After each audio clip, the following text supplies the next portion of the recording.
una manera también de España de pedir perdón por un hecho de hace 523 años, algo que no sucede muy comúnmente. ¿Qué implica esto? ¿Qué es pedir perdón? ¿A quiénes y a qué? Vamos a ver, el acto de ayer en el Congreso de los Diputados es histórico. Se aprobaron las enmiendas del Senado al texto que aprobó el Pleno. La ley, el texto de la ley va a ser el que ayer se aprobó en el Congreso de los Diputados. Claro que tiene importancia la ley, o sea, son 523 años de olvidos con gestos hacia el pueblo sefardí que empieza a comienzos del siglo XX. Pero era necesario reparar desde el punto de vista moral las injusticias, el daño que se hizo a unos 100.000 judíos que fueron expulsados a partir de 1492. Y era necesario que el gobierno de España tuviera el gesto con las comunidades sefardíes del mundo de decir: nos equivocamos, os hicimos sufrir mucho y a consecuencia de todo ello os queremos devolver el pasaporte, porque para vosotros sois hermanos, sois españoles de sangre que nunca dejasteis de serlo. Esa es la importancia de la ley.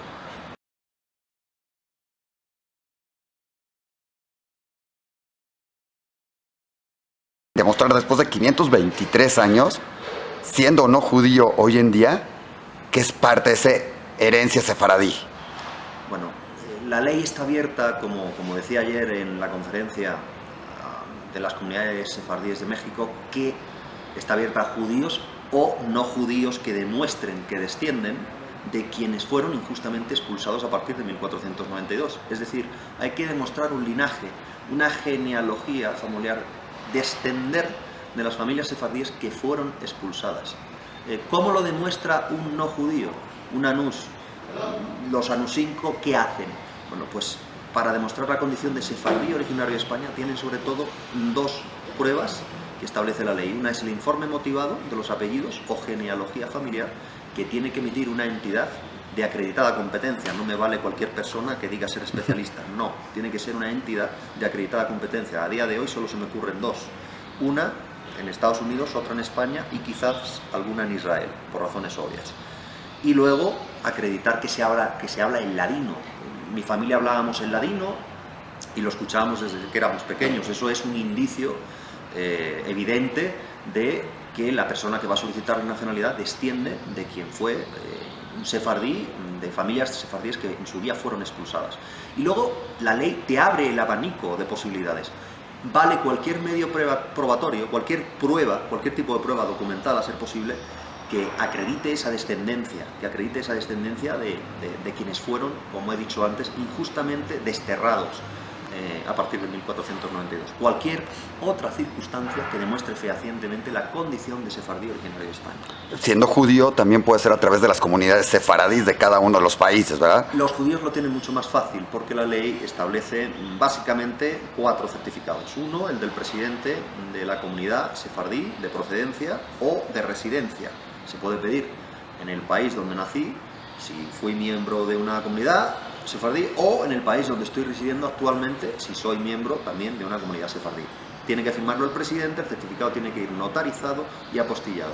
También tiene que firmar el rabino, que tenga competencia para firmar de esa comunidad, para decir que la persona que está solicitando la nacionalidad es sefardí originario de España. Luego está el certificado de la Federación de Comunidades Judías de España, que va a decir, en base a lo dicho por esas comunidades y a otros indicios que pueda aportar el interesado, que la persona también tiene la condición de sefardí originario de España. Y un cuarto certificado de la Federación de Comunidades Judías que lo que va a venir a aportar es un aval de que los certificados emitidos por la comunidad judía, en este caso mexicana, son válidos porque se ha registrado previamente con la Federación una serie de documentos, los estatutos y una serie de documentos que prueban que el presidente y el rabino que han firmado esos certificados pues, son las personas competentes para hacerlo.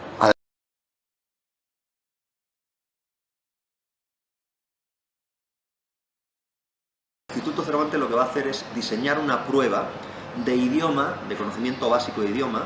El DELE, se conoce como DELE, es un nivel A2, que es un nivel básico, muy parecido al FIRST de inglés, que cualquier persona con 3, 4, 5 meses de estudio pues debería de poder aprobarse si no habla el español. No es el caso del mexicano, del judío mexicano, que no tiene que hacer el examen de conocimiento de idioma por razones obvias. Y luego hay una segunda prueba de conocimiento básico. Te diré que habría uno que otro mexicano que tendría que hacer el examen para ver si habla bien español, o simplemente con ciertos modismos o con ciertas palabras de puros Twitter y Facebook. Los que hablen Spanglish a lo mejor se les puede hacer el examen, pero no creo, vamos. Y luego, la prueba de conocimiento básico de la Constitución y de la realidad social y cultural española es una prueba también muy básica, en la que lo que habrá que saber es pues, bueno, pues que España es un Estado social y democrático de derecho, que tiene una monarquía parlamentaria, un rey que es el jefe del Estado, unas Cortes Generales, un tribunal constitucional, unos tribunales, que no se puede matar en España, que se respeta la libertad religiosa y otra serie de derechos fundamentales, básico todo, que Madrid es la capital de España, que España está en el sur de Europa y no en Asia.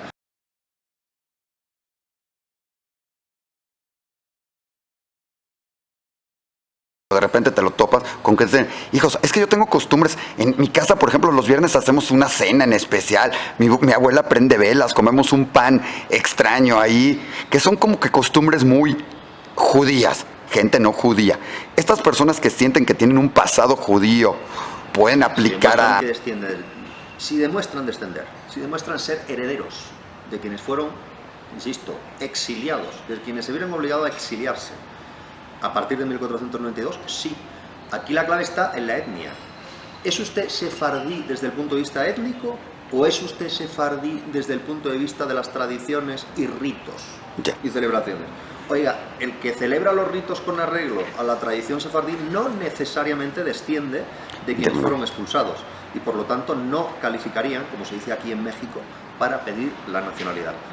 Quien va obviamente a reunir los requisitos para solicitar la nacionalidad es quien demuestre, y ahí está el papel clave de las comunidades, que desciende de quien efectivamente pues hay muchos indicios.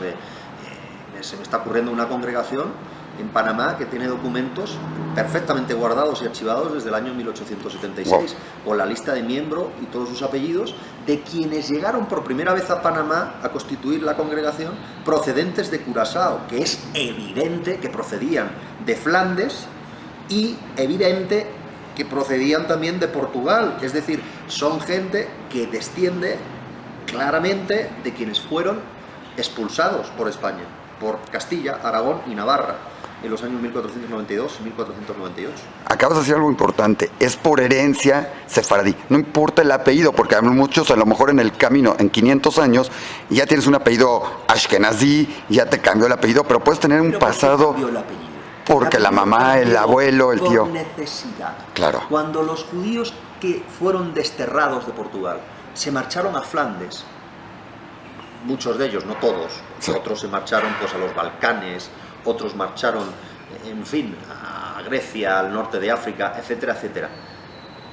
Pero los que se fueron a Flandes se vieron obligados a cambiar sus apellidos para no ser perseguidos. El apellido no es necesariamente el único indicio que demuestra la procedencia del linaje sefardí, no necesariamente. Y se sabe, o sea, hay... El apellido no es aquí, como dicen los americanos, el issue, no es la cuestión básica, sino demostrar que se procede de las familias que llegaron, en este caso a México, pues obligadas ante la situación pues que vivieron en el siglo XV, ¿no? En una España pues intolerante entonces.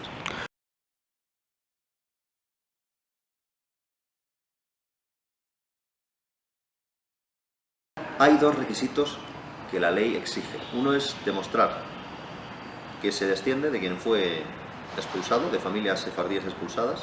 Y dos, demostrar la condición de sefardí, originario de España. Y dos, una especial vinculación con España. Los requisitos de la especial vinculación con España son aplicables tanto a judíos como a no judíos. Y los requisitos de la condición de sefardí originario de España, para los no judíos, ya he dicho que básicamente la ley enumera dos, sin carácter exhaustivo, enumera dos medios con los que se puede probar la condición de sefardí. El informe motivado de los apellidos y la genealogía familiar, que es además la prueba que exige Portugal, en la ley que entró en vigor el pasado 1 de marzo, es la única prueba que exige Portugal para demostrar la condición de sefardí originario de Portugal.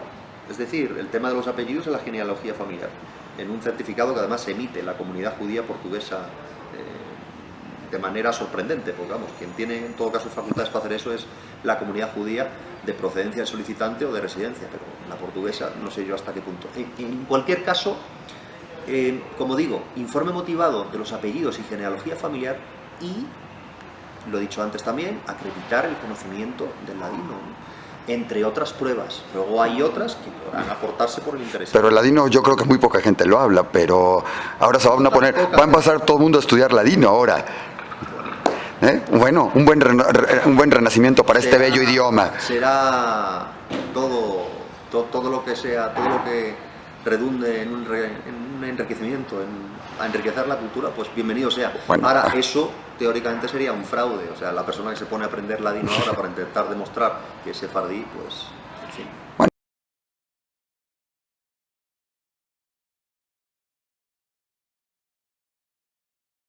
Importante esto, tú no eres judío y estás haciendo esto ad honorem. Dinos, ¿por qué? ¿Cuál es esa...? Porque muchos dirán, hijos, es un negocio, es esto, es porque son judíos y lo quieren, pero ¿por qué, Luis?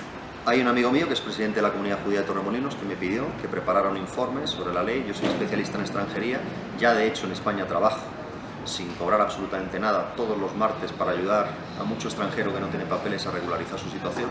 Voy a Torre del Mar, a un pueblito de Málaga muy bonito, costero, a ayudar a personas que no tienen papeles, y he hecho muchas otras cosas pro bono en mi vida. He sido presidente de la Asociación de Víctimas del Terrorismo sin cobrar absolutamente nada, y hay cosas que en la vida pues no necesariamente se hacen para cobrar. Yo no he hecho esto, mi intervención en la ley, es cierto que ha sido ad honorem, lo he hecho con mucho gusto, me lo pidió también el presidente de la Federación de Comunidades Judías de España, y para mí ha sido un honor porque mi familia es de procedencia judía.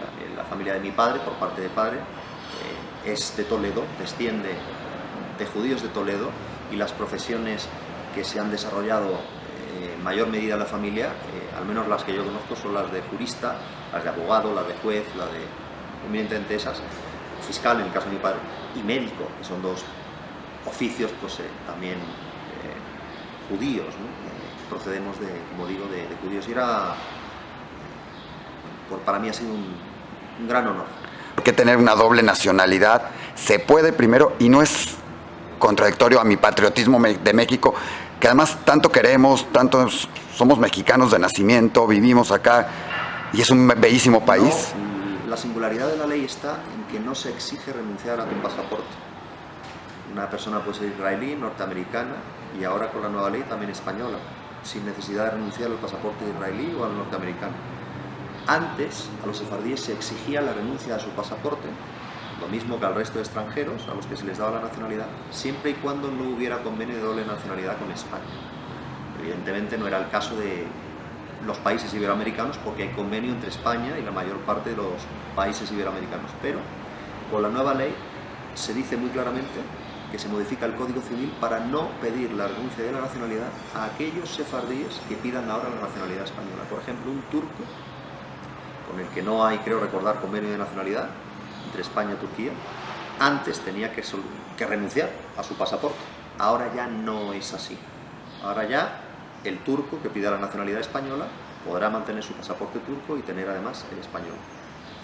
Y esto es familiar, personal, es cada uno. Si yo me nacionalizo, mi esposa lo es en automático o viceversa, mis hijos.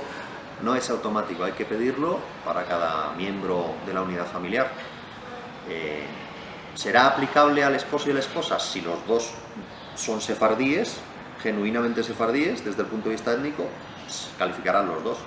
Si uno es askenazí, no sefardí, y el otro es sefardí, solo podrá pedir la nacionalidad quien acredite la condición de sefardí. Ahora bien, la ley establece otros mecanismos para la persona que no haya podido obtener la nacionalidad, para que al cabo de un año de residencia legal continuada en España, durante un año, la persona no sefardí pueda pedir la nacionalidad.